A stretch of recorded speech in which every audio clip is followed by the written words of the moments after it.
Oh.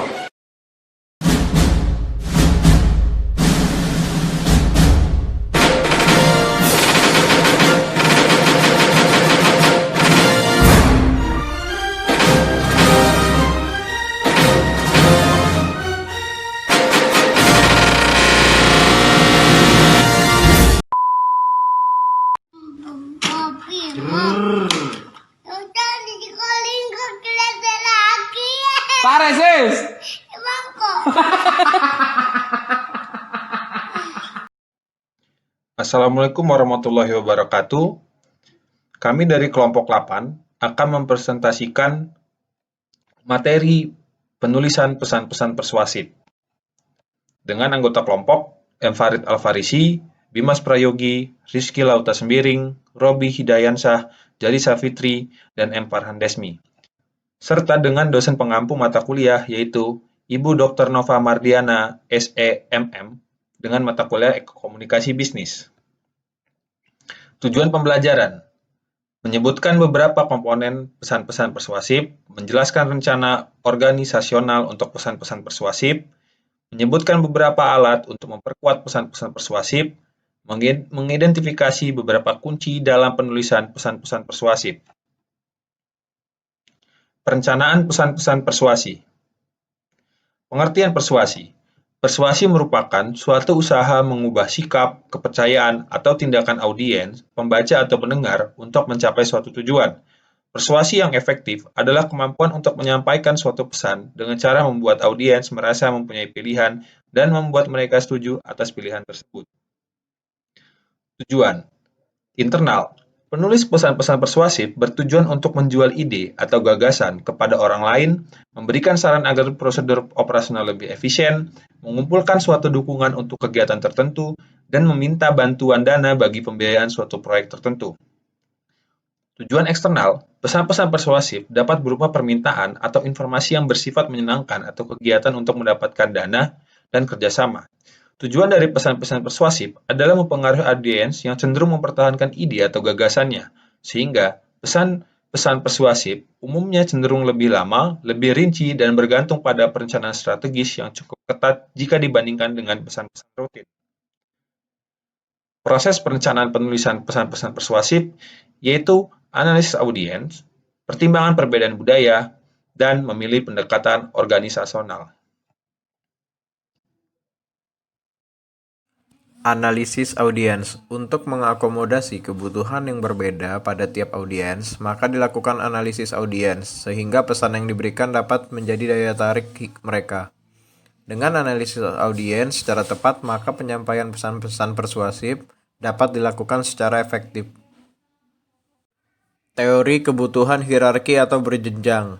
Abraham Maslow dalam teori kebutuhan hierarki atau berjenjang menyatakan bahwa manusia pada dasarnya memiliki 5 kebutuhan yang bertingkat, dimulai dari yang paling dasar hingga sampai pada aktualisasi diri. Untuk menuju jenjang kebutuhan yang lebih tinggi, seseorang harus dapat memenuhi kebutuhan yang ada tingkat di bawahnya. Kebutuhan tersebut sebagai berikut: kebutuhan fisiologis, keselamatan dan keamanan, kebutuhan sosial, 4 kebutuhan status, dan yang terakhir kebutuhan aktualisasi diri. Pertimbangan perbedaan budaya. Pemahaman terhadap perbedaan budaya dapat mempengaruhi respek audiens terhadap pemberi pesan dan memuaskan kebutuhan mereka. Dengan memahami budaya yang dimiliki oleh audiens, penyampaian pesan-pesan persuasif akan lebih efektif. Memilih pendekatan organisasional. Pendekatan organisasional dipilih berdasarkan kemungkinan reaksi dari audiens terdapat pesan yang disampaikan, karena hakikat dari persuasi adalah untuk meyakinkan audiens atau mengubah sikap, kepercayaan, dan tindakan mereka. Maka pendekatan tak langsung lebih cocok untuk digunakan. Namun, jika audiens bersikap objektif dan pengirim pesan mengetahui bahwa pesan-pesan yang disampaikan dengan segera lebih disukai oleh audiens, maka pendekatan yang tepat adalah pendekatan langsung. Mengembangkan pesan persuasif. Komponen pesan persuasif yang efektif. Pesan persuasif menetapkan kredibilitas, membuat karangan argumentasi, memiliki daya pikat, menggunakan bahasa yang baik. Menetapkan kredibilitas. Kredibilitas ditentukan oleh sejauh tingkat kepercayaan dan reliabilitas yang dimiliki.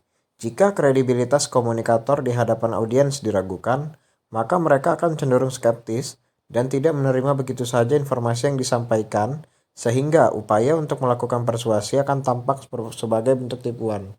Cara menumbuhkan kredibilitas melalui fakta atau bukti berupa objektif, berupa statistik, jaminan maupun hasil riset.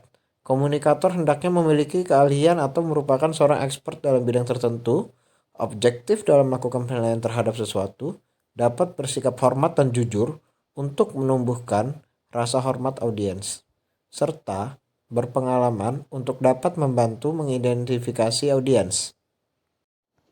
Membuat kerangka argumentasi. Kebanyakan perusahaan persuasif mengikuti rencana organisasi AIDA, yaitu Attention, Interest, Desire, and Action.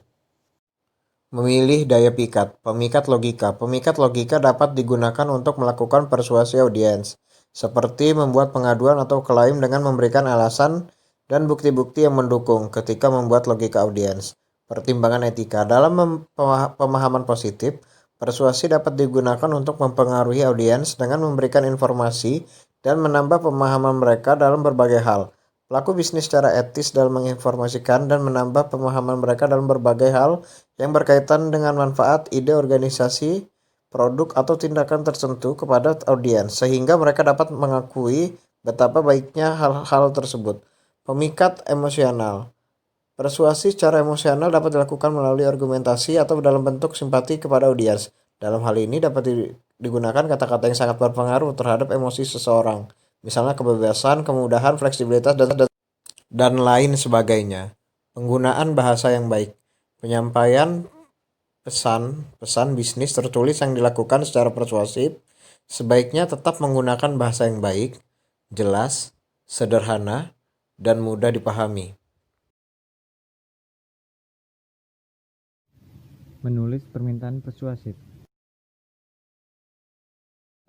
Yang perlu diperhatikan dalam menyusun permintaan persuasif. Yang paling penting untuk diingat adalah tetap menjaga batasan-batasan permintaannya. Perlu perhatian khusus terhadap manfaat yang didapat, baik secara langsung maupun tidak langsung, dalam memenuhi permintaan tersebut. Penggambaran atau penjelasan fakta-fakta harus lengkap dan spesifik untuk memudahkan audiens. Dalam hal ini adalah produsen dalam meninjau kembali atau mengevaluasi transaksi dan bukti-bukti yang mendukung. Pesan-pesan disusun dengan nada penuh percaya diri dan positif dengan tidak memberikan kesan bahwa produsen telah berlaku curang. Tetapi, tunjukkan bahwa konsumen memang layak dipuaskan dalam transaksi tersebut. Tekankan manfaat yang diperoleh dengan memenuhi permintaan, dan buat permintaan yang reasonable. Hambatan yang dihadapi. Dibandingkan untuk tujuan internal, pesan persuasif untuk tindakan memiliki banyak hambatan, seperti pertama, permintaan tersebut seringkali tidak berhubungan langsung dengan pencapaian laba perusahaan. Kedua, orang-orang di perusahaan tersebut memiliki kesibukan yang menyebabkan mereka tidak bisa memikirkan hal baru yang belum tentu lebih baik dari sekarang. Terakhir, permintaan yang masuk ke perusahaan cukup banyak sehingga perlu dipertimbangkan permintaan mana yang akan dipenuhi atau ditolak. Permintaan persuasif untuk klaim dan penyesuaian. Penulisan pesan-pesan penjualan dan permohonan dana. Jenis pesan persuasif. 1. Penjualan dan 2. Permintaan dana. Perencanaan pesan-pesan penjualan. Memperoleh pemahaman yang menyeluruh atas produk yang ditawarkan. Mencitrakan produk sesuai dengan hasil analisis audiens terhadap kebutuhan, minat, dan emosional mereka. Menentukan poin penjualan produk atau manfaat paling menarik bagi audiens. Menentukan saluran media pesan dan metode distribusi yang paling efektif dan efisien. Terima kasih.